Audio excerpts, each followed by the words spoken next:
ఇవాళ 40% మెస్ ఛార్జీలు 200% కాస్మెటిక్ ఛార్జీలు పెంచారంటే అది ఎంత బాధ్యతతో కూడుకున్న ప్రభుత్వం మనం గుర్తించాల్సిన బాధ్యత మన మీద ఉంది.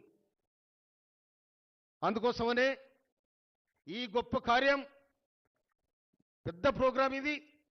ఇవాళ పిల్లలకు గౌరవనీయులు ముఖ్యమంత్రి రేవంత్ రెడ్డి గారి స్వహస్తాలతోని మన పిల్లలకు తట్టి దీవించి ఆశీర్వదించి ఈ పిల్లల భవిష్యత్తులో ఈ సమాజానికి వాళ్ళే దీపాలు కావాలని వాళ్ళకు సంకల్పం ఉంది. ఇంకొక మాట చెప్తున్నా నేను, ఒక ఇంట్లో ఒక పేద ఇంట్లో ఒక గవర్నమెంట్ సర్వెంట్ ఉంటే ఆ ఇంటికి దీపం ఉన్నట్టు లెక్క.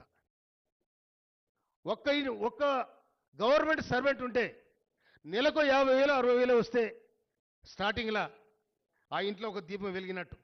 ఆ దీపం ద్వారా ఇంకో దీపం, ఇంకో దీపం ద్వారా ఇంకో దీపం. ఇట్లా నేను దాదాపు నా ఊర్లో ఇవ్వాల, నా గ్రామం, సొంత గ్రామం ధర్మారం, ఇవాళ 40 మంది పిల్లలకు అడ్మిషన్ ఇప్పించాను నేను. అది ఎనీ క్యాస్ట్, ఏ కులమైనా కానీ ఇది నా వృత్తిగా నేను భావిస్తాను. నేను ఇక్కడే కాదు, నా తుంగతుర్తి నియోజకవర్గంలో ఎవరు వచ్చిన పిల్లలకు అడ్మిషన్లు ఇప్పిస్తాను. నేను అంత రిస్క్ తీసుకుంటా నేను. అందుకని మొన్న రెడ్జర్ స్కూల్ విజిట్ చేసినాడు వర్షిన్ గారు కూడా చెప్పినా నేను, అమ్మ నేను ఇక్కడ స్కూల్ విజిట్ చేస్తున్నా చూడండి ఇక్కడ పరిస్థితి చెప్తున్నాను. అలాగే వర్షిని సెక్రటరీ గారికి నేను చెప్పినాను కూడా. అందుకోసమనే ఇంత ఇన్స్టిట్యూషన్ ఆ స్థాపకులు ఇలా మన అవునన్నా కాదన్నా ఎన్టీ రామారావు దీని బీజం పోసిండు. కానీ వారు కూడా నేను మనం స్వర్గీయ ఎన్టీ రామారావు గురు ధన్యవాదాలు తెలియాల్సిన అవసరం ఉంది.